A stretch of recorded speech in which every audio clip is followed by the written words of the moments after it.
What is going on? No horsing around, family. Zach Boyd back at it again for this Wednesday live stream edition, Celebration Wednesday, as the Indianapolis Colts are 2-1 in the division, and they're up top. They're winning this division right now, guys, and I just think it's really a time where we didn't expect this to happen so early and have some of this early success. But I just really wanted to kick this thing off and just celebrate the win that we had, you know, in Baltimore. I think that was one of the things that matters. It's such a big pivotal win for this football team. And quite frankly, I think it's a win that we hadn't had in the past. We weren't able to kind of get over the hump. It was always one of those situations where we played so well in these football games, but ultimately we would not prevail. We would not win these types of games. Resiliency, defense, defense, defense. After that first drive, they really kind of put it together, if we're being honest. I mean, they were the anchor of winning that football game. You had a huge catch with Michael Pittman Jr., as well as, Zach Moss. I mean, 145 total yards, rushing like a madman. I mean, he really, really did great against football team, honestly. That hadn't happened so much, So, Stephen, we're just popping in here about a minute ago, man, just kicking it off. Celebration Wednesday is what we're kind of promoting here. We're celebrating the fact that, we won the game. But, Stephen, I think it's big. Addison, thanks for hopping on as well. These are the games that we haven't been able to get over the hump in the past, and we did, last Sunday. And I think it's very much worth talking about. Just some initial thoughts as we celebrate this victory and get ready to play the Rams this weekend. Yeah, I mean, I think you're right. Like, these are games that we tended in the past. And, I was listening to 102.5 today, and Kevin Bowen and all them did a great job. It's like, I'm not trying to bash. I love Frank Reich. I'm not trying to bash him, but these are games over his tenure that we were ill prepared for sometimes, that we didn't finish, that we may have had that lead and we couldn't kind of just do that. Yeah. We talked about in the instant reaction when we did that is it doesn't feel like the same old Colts team. They're going to fight. And I mean, I think it's well established at this point, right, that they're probably going to be in almost every game in some way, shape, or form. They may not win them all. They may not win a lot, but I'm telling you, they seem so prepared. Yeah. They seem so ready to go.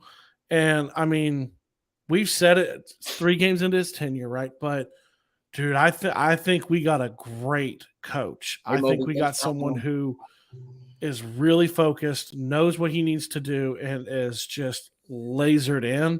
I think we got a really good one. I'm glad you said that. I wanted to say, thanks for all the people who've hopped in here early. Moby, Addison, Angie, thank you guys so much for commenting. It means so much to us. Make sure you hit that like button. It helps get us out there to more and more people. Feel free to share if you got that opportunity on one of your platforms as well. Addison brings up a great point. It says MPG catch brought him out of his seat and had to do a desired 3 hard fist bumps. 2 in the right hand, 1 with the left. Love it. Hey, that was a distill a line from Kevin Bowen, one of our favorites, friend of the show. That was no USC pretty boy out there making that catch. Game on the line, ripping it out of the sky. Impressive. But I want to circle back on something that you hit on, and I thought it was just so prevalent and so accurate. We haven't seen a football team that has been coached quite like Shane Steichen has went into this. Now, it's 3 games. It's a tiny little sample size. But that being said, man, I mean, when you have the guts to, take a guy who's, obviously had a terrible rushing game, a historically low rushing game, and fumbles twice in Deion Jackson, he gets absolutely no burn the next week. And then you go ahead and eventually cut him and replace him with Trey Sermon. You circle back to, DJ Baker, who's had what would look like a really good training camp, won that starting job and said, you know what, not good enough, right? Not good enough. And he went ahead and replaced him with Juju Branson. My gosh, did Juju come up and show up and we'll have one hell of a rookie debut, down there in Baltimore, forcing that fumble. But I thought more than just that fumble, Stephen. I thought Juju brought a little bit of a physicality to that defense that we hadn't had in that cornerback room, prior to that. Really, really, really love seeing that demeanor of that football team, and just what's going on behind the close scenes. I think what you're going to see with Shane Steichen is an innovative offensive mind, a guy who's going to hold his players accountable, and he's going to expect. I think one of the big things, and I'll let you kind of take it over. Got a little long winded here, but he's a connector. Like, he connects these guys together, and maybe we don't have the most talented roster in the NFL. Maybe we don't have a team that we're eventually going to have, obviously. But one thing, they're playing for each other, and I don't know that they did that last year. I think Frank Reich kind of beat them down in that regard. A lot of football games where players want accountability. They want to know that their teammates are being held accountable, and I got to feel like Frank Reich would have probably just went out there and started DJ Baker in that football game and would have said all the right things about him, but not held him, quite as accountable as a Shane Steichen did. So kudos to Coach Steichen for doing that and getting this team in the right direction. Yeah, I mean, I agree, man. I mean, you think about it. DJ Baker benched, right? Deion Jackson benched and then cut. He's not afraid to do it. He's holding people accountable. And you're right. Like, it's not a wrong thing to say that Frank Reich, you can say both things. You loved Frank Reich while he was here, but there are things that we didn't like about it. And it's not wrong in any stretch of the imagination to say he would have started DJ Baker because he did stuff like that, right? No. Like, he didn't hold Adam Vinatieri accountable during his last season, and it was horrendous. Yeah. Like, he didn't hold players accountable for how they played, and you kept trotting these guys out there, and the team knew that, right? Like, the team knew this is not the dude. Like, that he's not going to play that way. And Steichen is so far doesn't seem to do that. Now, also, we'd be remiss to say this is DJ Baker and this is Deion Jackson, right? This is not Jonathan Taylor and Michael Pittman Jr., who, Pittman Jr. drops a pass and he benches him and then cuts him. Like, these aren't high roster guys. As far as Juju goes, I mean, he brought a physicality, he brought a focus to the position. I mean, and I think people don't understand. We got to see him in person at training camp. He's a big guy. Oh my gosh. It's deceivingly sized, right? Like, he's long and he's big. You don't think it till you see him. And then when you're on the field with him, you're kind of in awe of his size. Yeah. I mean, we talked about that. We were down there. We talked about it. We couldn't believe it. Honestly, as we get going on here, honestly, he's probably the biggest corner I've seen in person, if I'm being honest. And I'm not hyping him up. I mean, he is not only tall, but he's long. I mean, he just doesn't look like your prototypical corner. And it showed. Shout out to my dad, man. Thank you for hopping on here. Really solid coach, and Shane Steichen. Couldn't agree with that more, Pops. Tyrell, my man's hopping on nice and early, as we love it. Does Minshew not have field sense? He's holding on to the ball forever. Tyrell, it's a good point, but I'd also say this. He's limited in what he can do. We have to remember he is a backup quarterback for a reason in the NFL. Although he would be considered a high-end backup. That being said, I think that I definitely believe that we can, we could probably look at Gardner's only going to be able to get you so far, right? We saw that. And I think that's another reason why Shane Steichen had no problem coming out in front of everybody in the media and saying, Anthony Richardson is our starter, because of the upside, because of the ability. There are things that he can do with his legs and with his arm that you're just simply not going to get from a Gardner Minshew. He's more of your short, intermediate pass, game manager, all of that good stuff. So you have a good point. He did hold on to the ball forever. You'd like to see those guys block up a little bit. My gosh, all the sacks there in the first half. It took them about 2.5 quarters to realize, Kyle Hamilton was going to come out on that outside and block it up, and they eventually got it squared away. But it felt like it was going to take forever. Nomad hopping on here, love seeing it. Minshew's like, somebody's got to get open. Somebody's got to get open. Damn it, I got to run. Yeah. I mean, he had a rough time going early on. But you know what? Kept us right in the game. No turnovers. Shout out to Quentin Nelson, man, for hopping in there and jumping on that fumble so we didn't lose that. That was a huge play in the game. I mean, I don't think people realize the hustle plays, the effort plays, some of the things that we did when it comes to that. It was really, really good. Angie wants to know injury update. Looks pretty good. I mean, we had Richardson and Ryan Kelly back at practice today. That's the start of them eventually getting in on the protocol. So that's really good. DeForest Buckner and Quentin Nelson didn't practice today, but it's a little bit more of it, just like a maintenance still. There's Dylan keeping their body up, man. It's more of like a veteran off day, I feel like, as well as Dallas Flowers had a little bit of a back injury, but he also practiced full. So nothing super alarming as of right now, for sure. Steven, my man, hopping back on here, just kind of getting through, some of the injury report. Good news, man. I mean, really good news when it comes right down to it, with the fact that, two of your starters look like they're on the trajectory. If I had to guess right now, are probably going to play in this football game Sunday, in a game where you have a chance to go 3-1. Yeah, I mean, so you got Richardson and Kelly. Kelly wasn't even. I think it's an important note too. Kelly wasn't even playing in a red non-contact jersey. Like he was full go today. They both were technically full go. I mean, Richardson's always going to wear the red non-contact because he's the quarterback, but they look good to me. I was listening to Kevin Bowen this morning, right? And I believe they had Stephen Holder on, and he kind of said the same thing that we all thought, right? I think push come to shove, Anthony Richardson probably would have played last week. They probably could have cleared him, but you take caution with it. I mean, Yeah. he flew. He flew to the game. He was on the sideline. Yeah. I would be stunned if he doesn't play this weekend. I think probably it's huge for us that Anthony Richardson's going to be back, more than likely.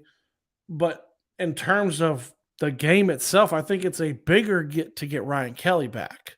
Yeah. I mean, you look at the inability during the Ravens game for them to figure out how to stop Hamilton of the three, how to stop him on the same play between Minshew and the rookie center whose name is escaping me all of a sudden right now.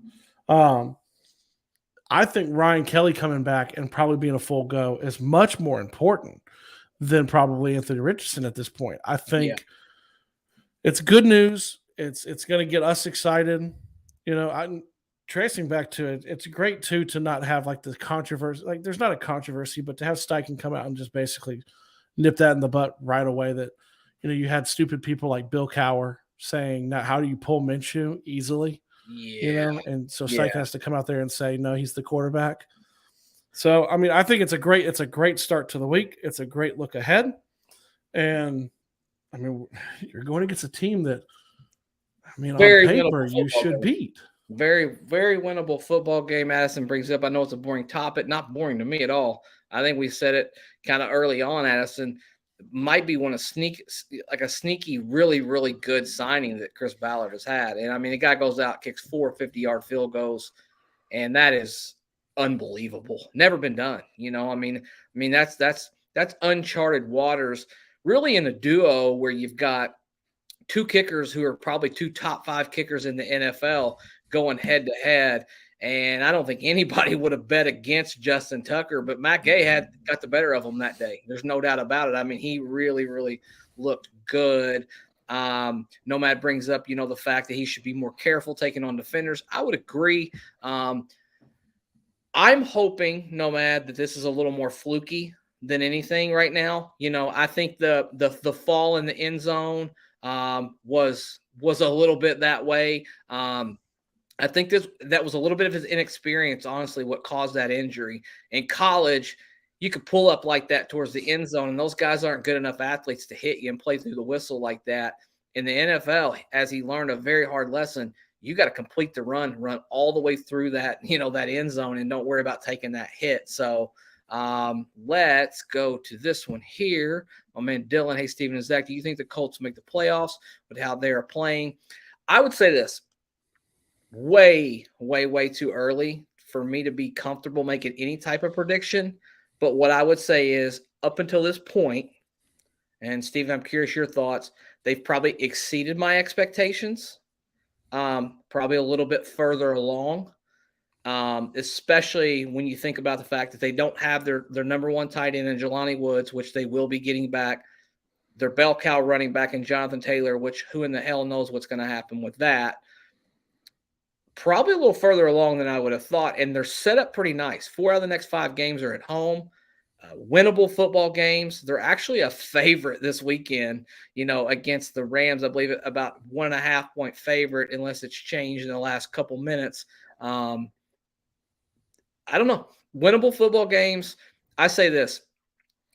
Let's get through the next 3 or 4 weeks and let's just see where we're at. But I don't think I don't believe it's out of the realm that we can, at a minimum, can compete for the AFC South. Yeah, I think you do what the coaches do, right? Like when you look at it, you take it. The season used to be when it was 16 games, breaking down into 4 pieces, right? Yeah. 4 games, 4 games, 4 games, 4 games. They have exceeded our expectations in the first 4 games, especially if they beat the Rams and they're 3-1. Yeah. Take it through the next 4. It's still really early.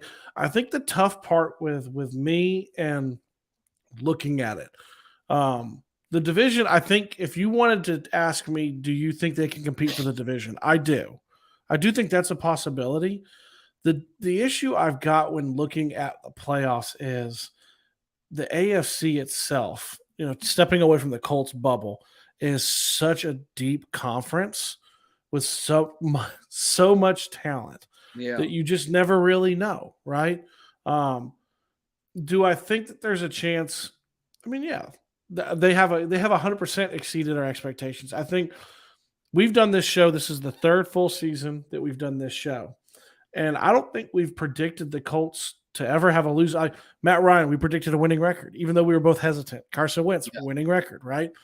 I think this is the first year when we were looking at records that me and you both were below 500. Sure. So I think, if you're a Colts fan and you can be competitive in the games and get some of the wins and get some experience, and AR improves and he shows that, I think that's a win, even if you're not making the playoffs.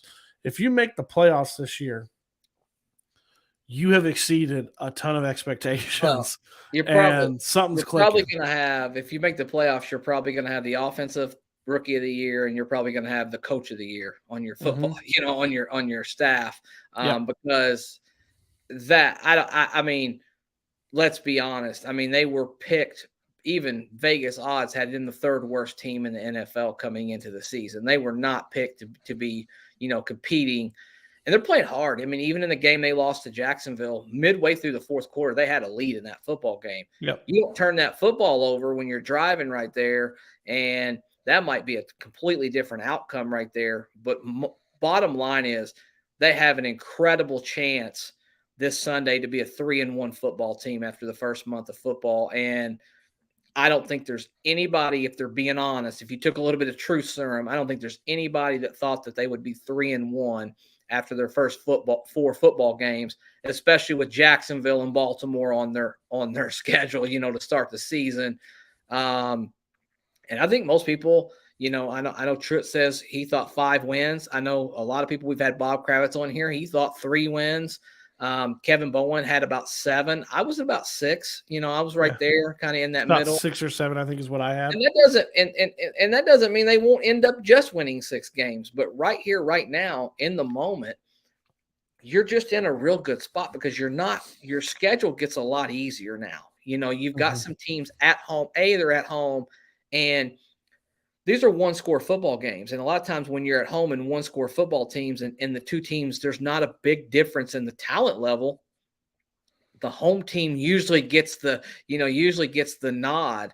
And one thing that is going to be invaluable for us is I think as this season goes along, I think that Shane Steichen will prove to you he's not going to get out coached on a regular basis. That doesn't mean there's not going to be some games where some things don't happen. He makes some bad calls. He's still a rookie head coach, but you've got a coach who is more than willing to get his players prepared, ready, held accountable, and in-game changes. He made some in-game changes. I don't know if a lot of people noticed this in that fourth quarter. He had tight ends and wide receivers as well as an offensive lineman blocking over there so that, they wouldn't allow that free rusher for that sack like Gardner was just getting, pelted there in the first half. Well, and the preparedness too, right? Like, Yeah. The craziest thing is, did you? I keep talking about this, but there's on with Kevin Bowen this morning. He brought up when you're talking about being prepared, right, and how prepared Steichen is. He said that he was having a talk with him one time off the record, basically, or off to the side, and they were discussing the challenge flag. I'm sure somebody who's in the chat probably heard this. And Steichen even realized he's broken it down to where he realizes it's triggered. The challenge is triggered when the flag hits the field. So those coaches that like loft it all the way out, they're wasting time. So he has like delved into this to where he knows like, I want to drop it. Like you drop it quick. So it hits the field, it triggers the review. Yeah. So it's like he's so prepared. And I think that leaks into the team, right? The team. It's sad to say this, but this is the best start we've had in what? 10 years? No, not 10 years, but even one of the best years we had in recent memory was when we went to the AFC title game with Luck. Yeah. Or not the AFC title game, when we went and we lost to the Chiefs, right? And even that was a great year, but we started like 1-5. Yeah. You're not chasing. There's this feeling that you've come in and they hit the ground running, they hit the ground prepared. And I'm telling you, like, there's a very real chance. I know it's early, but from what you can see, I think there's a very good chance that you hit on your quarterback and you hit on your head coach last offseason. Yeah. And and then you hit on a kicker, and then you might have hit on a cornerback. And now you've got guys like Zaire Franklin and EJ Speed playing out of their absolute minds. Mm-hmm. And next thing you know, you get a little experience, you get a little confidence, you get a little togetherness, and you got a football team that can actually win football games. I said this early on. It wasn't a real prediction, but it was just a thought. And I always felt like that Shane Steichen could possibly provide like a Brian Dable type of year for us. A team that's not the most talented team on paper, but just with his ability to kind of put his team in the right position, win football games and have the edge, and I think he's showing that, and he hasn't even really had a chance to show it fully because he hasn't had a 100% healthy Anthony Richardson for a full game. And I think now we get back to that. You circle back to one thing that we really, really harped on in the offseason, preseason, training camp, week 1, offensive line. We were worried, right? We were really worried. And that being said, we stumbled a little bit in week 1, but after that, they've been very solid. Quentin Nelson, welcome back, man. Welcome back. Yeah, come on back. Come on back and just thank There'll you. Be a 30 for 30 one day of why he was so bad last year. Man, welcome back to the football team. Welcome back to you can now be called Big Q again. You're bullying people. I didn't know you took away his nickname. He could. Yeah, you don't get pushed around like you did last year and be able to get called Big Q. That's a that was not a good look. It might maybe a DQ last year, but this year he is back. He seems healthier. He seems more energized. The old Quentin Nelson of running over and picking his teammates up, being there, hustling on every play, whistle to whistle. That's what we needed from him. Mm-hmm. And this team feeds off of Quentin Nelson. When he goes out there and smashes players, opens holes, galvanizes his offensive line, he turns that confidence level up. And we go down that line, up and down that line, Stephen. Bernard Rahman, man. Second year, you pick this guy in the 3rd round, he slips. He was a first-round grade on almost every single person's board for whatever reason he slipped. I think the rumor was he had a little bit of knee tendonitis that some teams were scratching him off for a medical reason. Those knees look pretty good right now. He's playing pretty good for this football team. All in all, really, really, really good. Really, really good, man. Thoughts? Yeah, I mean, they seem to be back. I mean, I'm not going to say, like we said, are they what they were a few years ago? The O line, no. I mean, it's just not. But Quentin's playing the best he's played since a few years ago. He seems healthy. When you see him, like you said, when you see him and the announcers are talking about he is chomping at the bit for the Yeah. next run play, like he's ready to go to the line. Like that's what you need. People will forget, like when Andrew Luck was with the Colts, right? We were considered a finesse team, and then they drafted Quentin Nelson, and you can say what you want, and you can give him all the credit, or you can give him part of it. I like to give him a ton of the credit that he changed the mentality of the offense and that offensive line all on his own to be those road graders and those to steal it from a different team, those hogs in the trench, right? Like that's what he does. It's run the damn ball. Like everybody. Yeah. I mean, wearing the hat, rocking the shirt. The hats. They were just. I mean, it was just the whole demeanor and everything, and life for a young quarterback in the NFL when you have an offensive line that's willing to go out there and put their body on the line and just push people around. Call it bully ball. Well, I like me some bully ball, if I'm being honest with you. I like to go out there and just bully people around, and whoever you put back there you're gonna feel a whole lot better. Dylan said he's with the early prediction. I don't want to cut him off. The Rams Colts prediction 34-21 Colts, high scoring game. Love that. Go to Blake. Go to Blake. I'm gonna get through them all.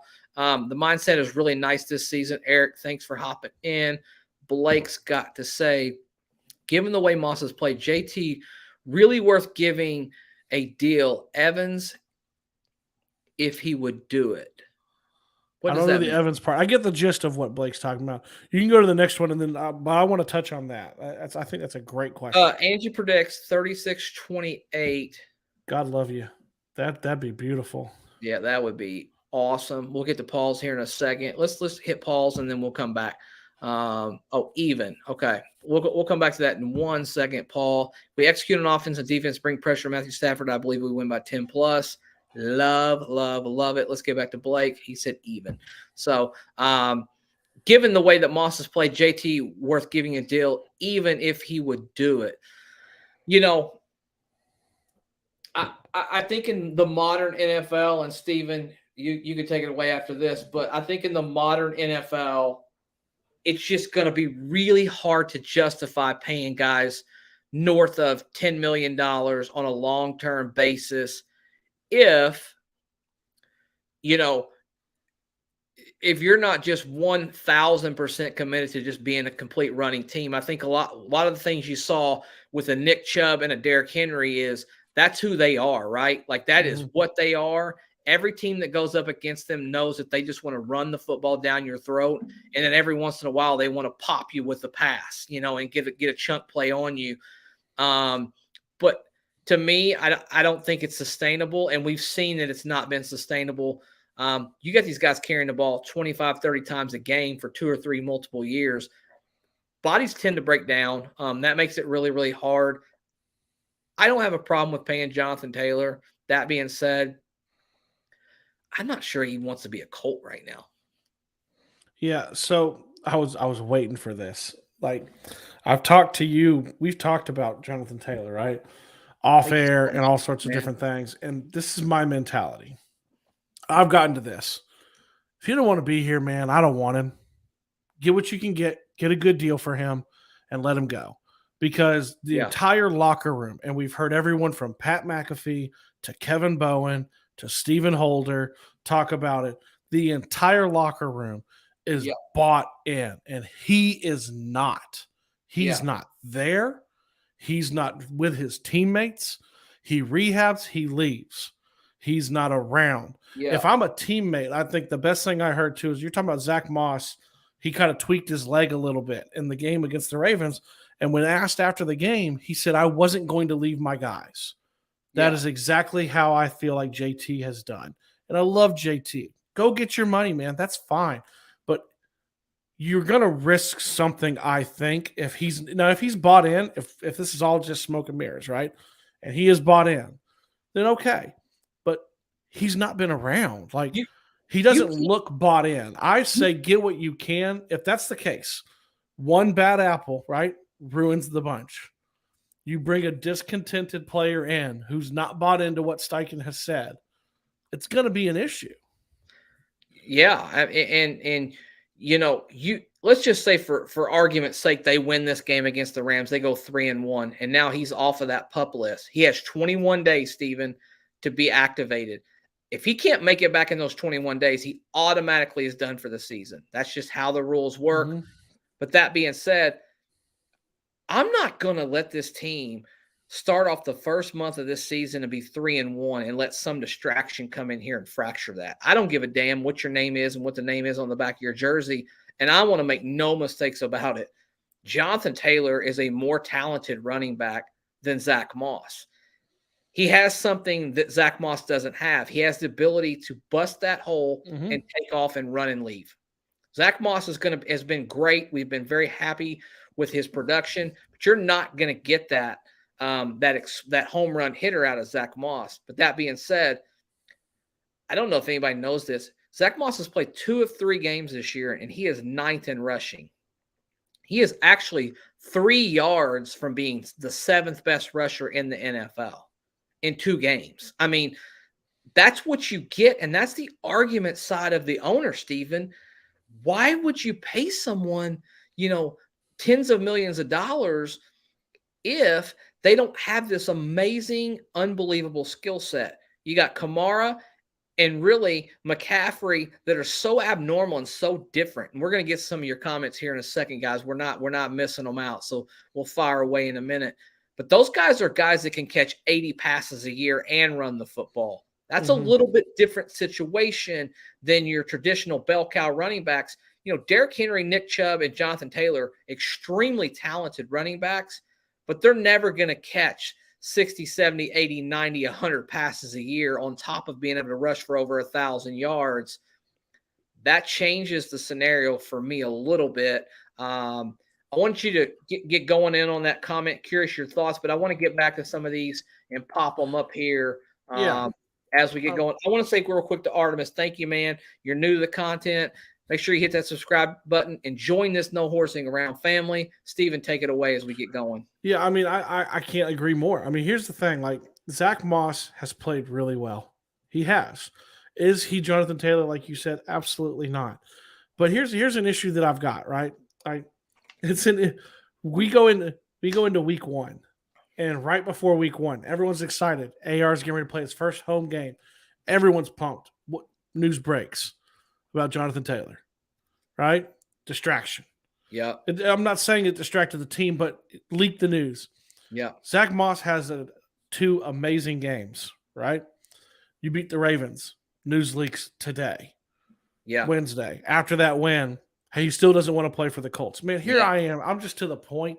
If you don't want to play for the Colts, go find someone who you want to play for. I don't care.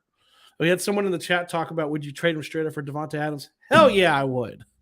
But I don't think the Raiders would do that. I do not think the Raiders would do that. Gosh, that would be amazing. Let's get through some of these, Steven, real quick. If you get back to JT and trade for Devontae Adams as soon as he wants out, I'm assuming he meant for the Raiders because he doesn't play for the Raiders would be idiotic to do that. That would be a win-win-win. Dude, can you imagine that backfield, Josh Jacobs and Jonathan Taylor? Oh, my gosh. Josh Jacobs, by the way, P-freaking-U. He's not been good at all this year. None of them have. You noticed that as you go anybody through? Who holds none out, of the running backs. Happens. Jonathan Taylor shouldn't be a Colt. Let's see. The witch doctor says, got to be able to bust a hole. I don't disagree. Does JT still have the agent?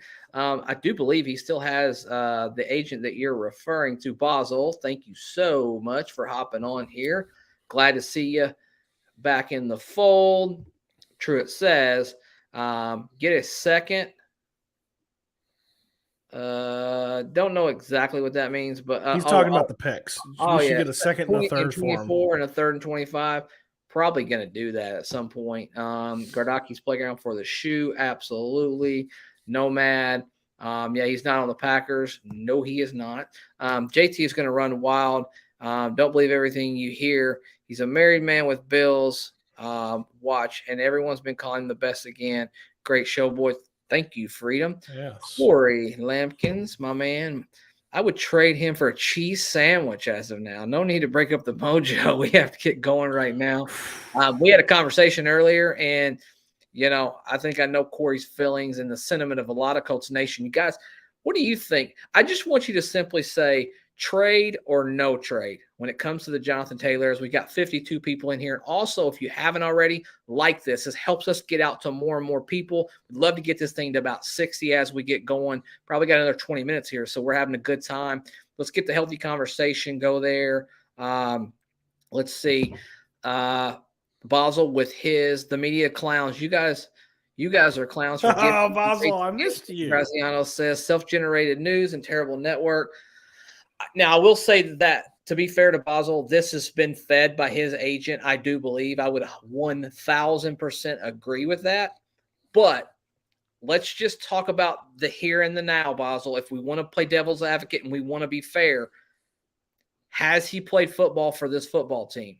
He hasn't done that. He's shown us no indication, minus one little, 5-6 second clip that he was back training and working out a couple weeks ago, that he has any desire to play for this football team.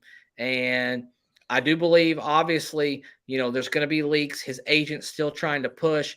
I think his agent's desperate, if I'm being honest with you. This is all completely backfired. It's nothing has really went in the order or the way that he's wanted it to. And now you're 2 games with week 1, I think his agent felt great. Like, this guy has 12 carries for 13 yards. You're like, see, if you had Jonathan Taylor, this wouldn't be happening. You get Zach Moss back, 2 really strong games, and now you've got Nick Chubb hurt. Josh Jacobs not looking very good. A lot of these running backs are just not doing so well. You're losing a little bit of that momentum and I want to chime in when he talks about Graziano and things like that. I agree. The national media has been way off on a lot of things when it comes to the Colts, but I'm not talking about them. I'm talking about hearing Stephen Holder talk about that he's 50-50. He doesn't know what he's going to do. We're talking about Kevin Bowen saying the same thing. Bob Kravitz saying the same thing. These are local guys who are saying it. The national media, absolutely. If you hear anything from Adam Schefter, do not believe it when it comes to the Colts, because they're not leaking anything to him because of what happened with Andrew Luck. The only national media member you could have believed in the past was Chris Mortensen, because he was really close with Jim Irsay. He's obviously not doing stuff anymore. But we're talking about the local guys who are saying this. It's not just the national media. Yeah. So, Basel, got a question for you. Do you think he comes back next week when the pup comes off? Do you think he's either in or out? Just your opinion. Curious your thoughts to think, does he play? And do you think he's legitimately very injured right now? And if he is injured, would he have the right to be traded? Can you ask for a player who's hurt and not able to compete and play on the football field? Can you ask for another team to say, hey, give us some sort of trade package compensation? I don't think that would be very good business to trade a player, to take in a player who's hurt, on the chance that he might end up being, healthy and good again, if you believe he's on the side of being injured. But I just am curious, Basil's thoughts. Week 5, is Jonathan Taylor going to be practicing and playing? And if he's not going to be practicing and playing, he's going to be practicing and preparing to play for the following week as he's getting conditioned and ready to go out there. Just curious your thoughts on that part of it. Well, and we know, here's the thing. I'm going to say this. I know we tiptoe around. Is he injured or is he not? He's not injured. Okay. We're going to go ahead. I'm going to go ahead and float this. And people can be mad. Basil's going to light me up, I'm sure, because that's just what he does, and we love him for it. But he's not injured. If he's injured, he wouldn't be putting together trade packages when they gave him the deadline, right? Yeah. If he's injured, then why is he why are we hearing? I mean, and maybe not specific to him, but now you have the NFL coming out and saying, "Hey, they're filing a grievance because there's like the NFLPA was eh, trying to tell the running backs to fake injuries Yeah. to sit out time, right? Like he's I there's no way unless his ankle has and knock on wood, the recovery time was 2 to 4 weeks on the surgery. You're not still hurt from a surgery you had in like February. It was because he's not getting the contract. He doesn't and he's unhappy. And I mean those who have watched the show know me and Zach love Jonathan Taylor. I'm just fed up, right? Like I'm fed up. And Boswell mentions about there was no leaked Manning videos. I'm sorry, he's not on the same level as Peyton Manning when he was injured. Like everyone knew what you had. And I do. Okay, so Boswell says I believe he's injured to the point of I'm not playing through pain more than necessary. Had the team given him the contract, he'd be playing. He is injured. Show me. Tell me how he's injured.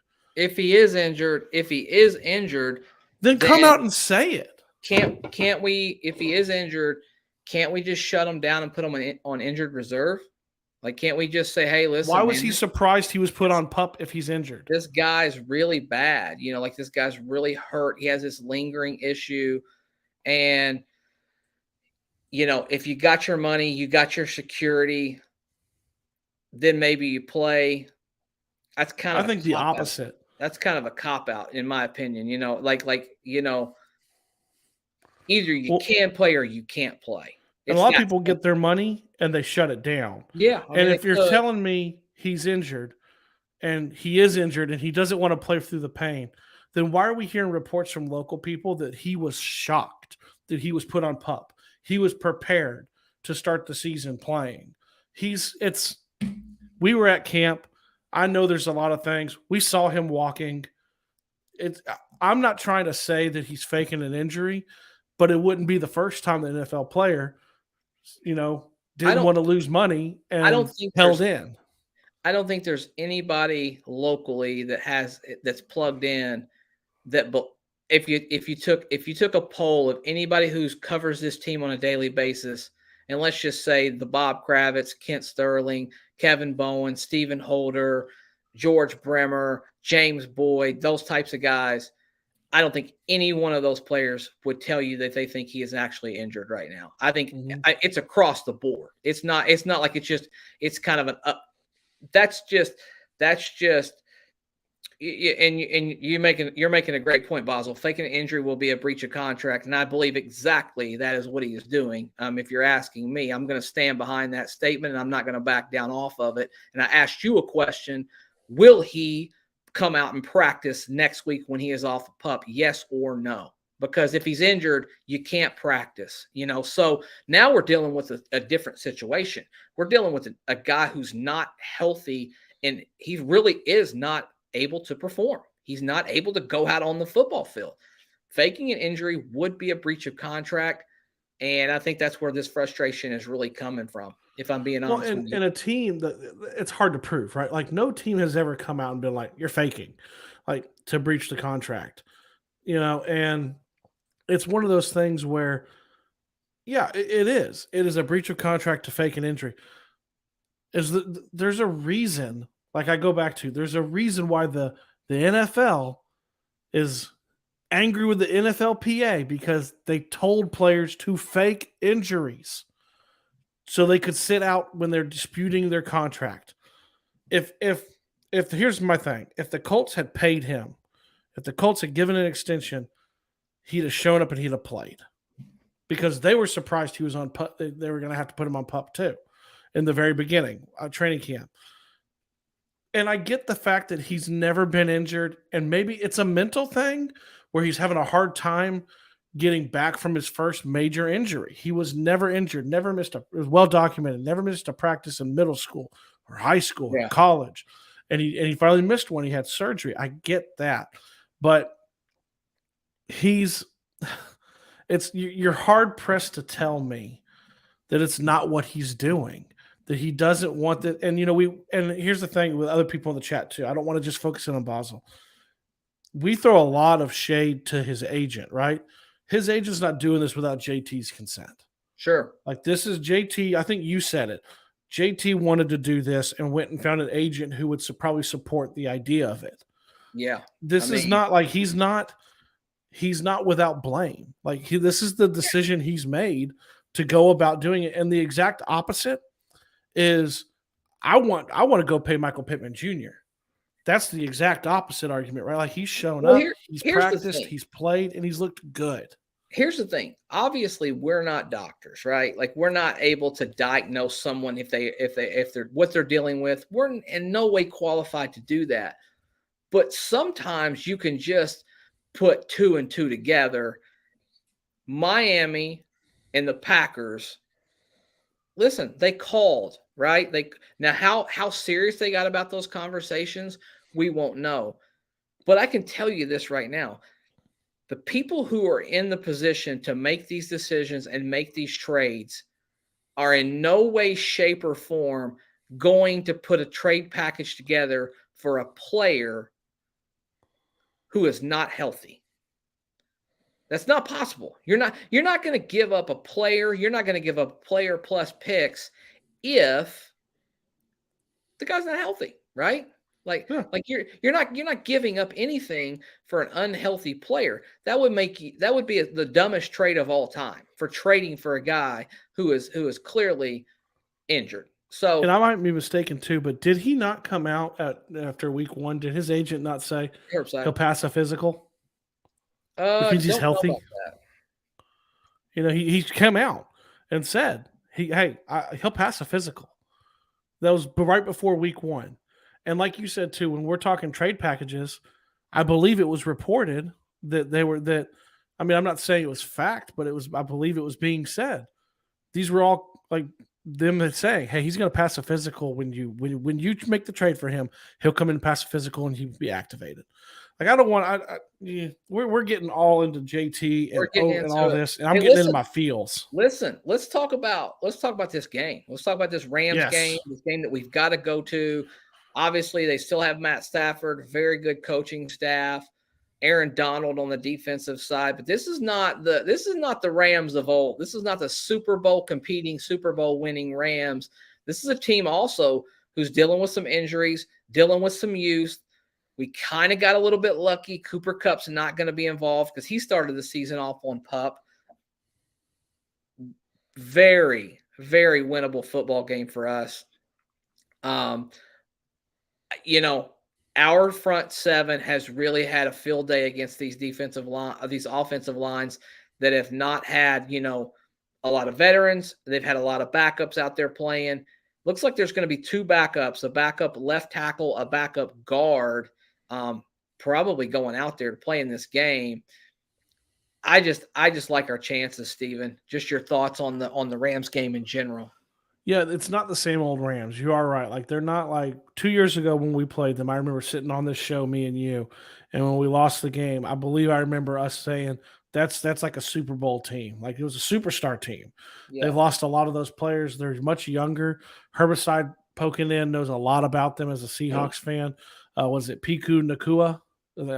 I hope I'm saying his name right. If I'm not, he's looked amazing in like Cooper Kupp's absence. But he's young. You got Tutu Atwell, who's really young. The O line is a big deal. We watched. I don't know who watched. No, I did. I watched Matthew Stafford just get abused on Monday night because they couldn't protect him. He's not a mobile guy. Winnable game still, like you said, that you look on the defensive side of the ball, you still have Aaron Donald. And for those who are like, man, I can't wait to watch him against Quentin Nelson, they're not going to put him over Quentin Nelson. They're going to move him all around because they're going to want to try to find the best matchup for him. Yeah. It'll be great when it happens. It'll be fun to watch. I think he's still there. Much more likely he goes against Will Fries than he does. Yeah, they're going to move him to what the best spot is. He's still there, and I might be mistaken. I'm saying this fully sarcastically. Sean McVay is still a hell of a head coach. He's still there. It's a winnable game. There are definitely you match up well, I think, with them. I like the chances. I do. I like the Colts' chances to get a victory on Sunday. Yeah, I mean, I think it is a very very winnable football game. I just don't think they have a lot of talent on that football team right now. Missing some of their best players, of course, and then I think there's this element of surprise. What is Richardson going to do? Is he going to be a running quarterback? Is he going to be more of a drop back?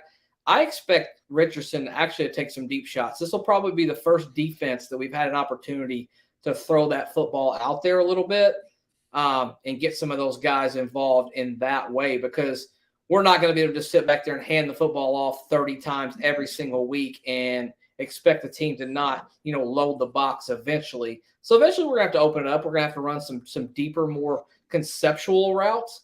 And that being said, I think this is the week that we open it up. I think this is the week also that we have to really maybe tap into some of those different things that we don't, some of those trick plays, not really trick plays, but just some misdirection, some things to really get that defense going in one direction and use the legs of Anthony Richardson to get outside on that perimeter and launch that ball out. And then Matthew Stafford, for all he's good at, he will turn that football over, man. He's loose with the football if you sack him, and he will throw an interception or two in football games, especially if you get that pressure on him. And I expect that to happen in this football game. So I guess we ought to probably get to a position here, Stephen, where we're going to make some predictions. I'm gonna let you go first, man. How you feeling about the 2-1 AFC South division leaders? I love them, man. Really quickly too, Basel, the spread, depending on where you go, it's almost a pick 'em at this point. It's like a 1.5 Colts. Yeah. And that's mainly because I'd say pick 'em because of the fact that you tend to get about 3 points just for being at home. Man, if I'm looking at it, you got a lot of hype coming into the game. Man, I feel like the Colts are going to get this. I think you're going to build. I don't think it's like this high point like in years past. Like you beat the Ravens, and now there's a letdown. Like I don't think Steichen's going to let that happen. The feeling from what everyone said over the week this week is that they felt like if they had their quarterback last week, they would have won by 2 touchdowns. Like that's how they felt. I'm picking the Colts. I was wrong last week. I picked the Ravens. I'm going to pick the Colts to win, and I'm going to go 28-17. Okay. I'm also going to pick the Colts. I feel pretty good about this. I'm going to go 24-20. I think we let them drive on us a little bit, but we find a way to make them kick field goals and not get necessarily touchdowns.